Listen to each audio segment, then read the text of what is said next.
வணக்கம் நண்பர்களே, இது உங்கள் பணத்தை மிச்சப்படுத்துவதும் ஆஃபர் அலர்ட் தமிழ் சேனல். நம்ம வீட்டுக்கு தேவையான புதிய பொருட்களை எப்படி விலைக்குறைவா வாங்குறது புத்திசாலித்தனமோ, அதே மாதிரி நம்ம வீட்டில் இருக்கிற தேவையில்லாத பழைய பொருட்களை அதிக விலைக்கு விற்கிறதும் புத்திசாலித்தனம் தாங்க. இந்த படத்துல பார்க்குற மாதிரி பழைய பொருட்கள் உங்க வீட்டில் இருந்துச்சுன்னா அதை எப்படி அதிக விலைக்கு விற்கலாம் அப்படிங்கிற 5 டிப்ஸ் இந்த வீடியோவோட கடைசியில் வருதுங்க. வீடியோவோட ஆரம்பத்தில் பழைய பொருட்கள் எல்லாம் இன்னைக்கு மார்க்கெட்ல எவ்வளவு விலைக்கு விற்பனை ஆயிட்டு இருக்கு அப்படிங்கிறத நம்ம தெரிஞ்சுக்கிறணும். அப்பதான் நம்ம பழைய பொருட்களை விற்கிறப்ப ஏமாறாம இருக்க முடியுங்க. இன்னைக்கு பழைய பொருட்களோட விலைகள்ல நோட்டு புத்தகங்களோட விலைகளை பார்த்துடலாம். இன்னைக்கு இங்கிலீஷ் பேப்பர் கிலோ 22 ரூபாய்க்கு விற்க முடியும். தமிழ் பேப்பர் கிலோ 20 ரூபாய்க்கு விற்கலாம். நோட்டு புத்தகங்கள்லாம் கிலோ 18 ரூபாய்க்கு விற்க முடியுங்க. அட்டைப்பட்டி கிலோ 10 ரூபாய்க்கு விற்பனை ஆகுது. பழைய துணிகளோட விலைகளை பார்த்தீங்கன்னா நீங்க இன்னைக்கு பழைய பட்டுப்புடவைகளை 500 ரூபாயில இருந்து 3000 ரூபா வரைக்கும் விற்க முடியுங்க. பட்டுப்புடவையினுடைய தரத்தை பொறுத்து விலை மாறுபடுது. பழைய துணிகளை கிலோ 5 ரூபாய்க்கு விற்க முடியுங்க. அடுத்ததா நம்ம வீட்டில் கிடக்கிற பழைய இரும்பு மற்றும் தகரங்களோட விலைகள் எவ்வளவு இருக்குன்னு பார்த்தரலாம். கனமான இரும்பு கிலோ 34 ரூபாய்க்கு விற்கலாம். லேசான இரும்பு கிலோ 32 ரூபாய்க்கு விற்கலாங்க. தகரத்தை கிலோ இன்னைக்கு 28 ரூபாய்க்கு விற்க முடியும். அடுத்தது உலோகங்கள், அதாவது மெட்டல்ஸ் எவ்வளவு ரேட் போகுதுன்னு பார்த்துடலாம்.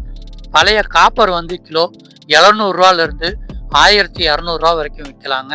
பித்தாளை கிலோ 450 ரூபாயில இருந்து விற்க முடியும்.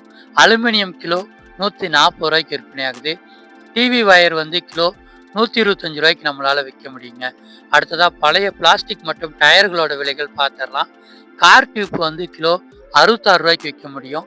பிவிசி பைப்பு கிலோ 21 ரூபாய்க்கு விற்க முடியும். பிளாஸ்டிக் பாட்டில்கள் எல்லாம் கிலோ 15 ரூபாய்க்கு விற்க முடியுங்க. அடுத்ததா நம்மகிட்ட இருக்கிற பழைய பொருட்களை அதிக மதிப்பு வாய்ந்தது என்ன அப்படின்னா கவரிங் செயின் தாங்க. இதை கிலோ 1770 ரூபாய்க்கு விற்க முடியும். மதர் போர்டு கிலோ 770 ரூபாய்க்கு விற்கலாம். எக்ஸ்ரே சீட்டு ஒரு கிலோ 420 ரூபாய்க்கு விற்க முடியுங்க.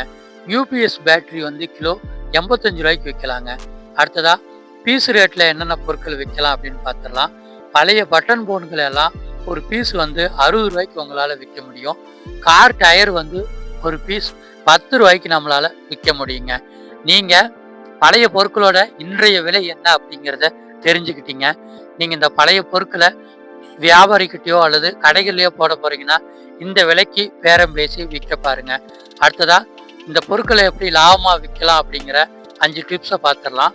முதல் டிப்ஸ் பொருட்களை பிரிச்சு விற்கணுங்க. நீங்க தகரம் அப்படின்ட்டு மொத்தமா போடாம அதுல செம்பு, காப்பர் இந்த மாதிரி பொருட்கள்லாம் இருந்துச்சுன்னா அதை தனி ரேட்டுக்கு போட்டிங்கன்னா அதனுடைய விலைக்கே அதை வாங்கிக்கிடுவாங்க.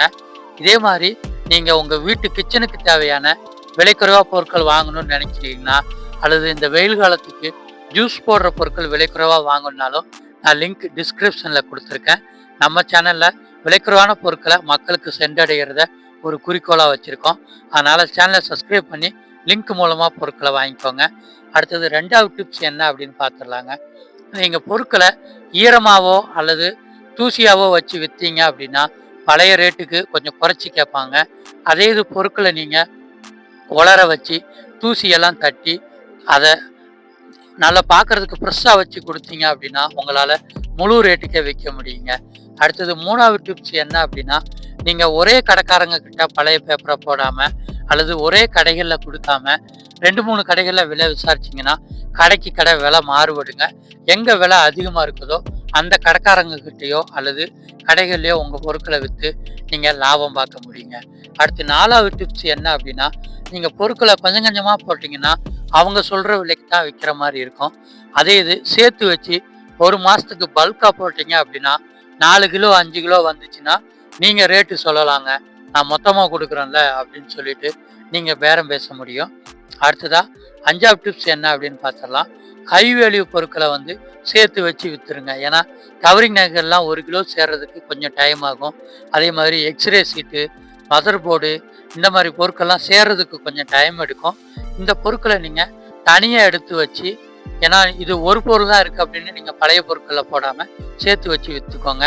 நண்பர்களே, இன்னைக்கு இந்த வீடியோவில் நீங்கள் பழைய பொருட்கள் எவ்வளோ விலைக்கு விற்கிது அப்படிங்கிறத முழுசாக தெரிஞ்சிருப்பீங்க. கூடவே பழைய பொருட்களை எப்படி லாபமாக விற்கணும் அப்படிங்கிற ரகசியத்தையும் தெரிஞ்சிருப்பீங்க. இதே மாதிரி பயனுள்ள தகவல் தெரியணும்னா நம்ம சேனலை சப்ஸ்கிரைப் பண்ணி வச்சுக்கோங்க. இன்னொரு வீடியோவில் பார்க்கலாம்.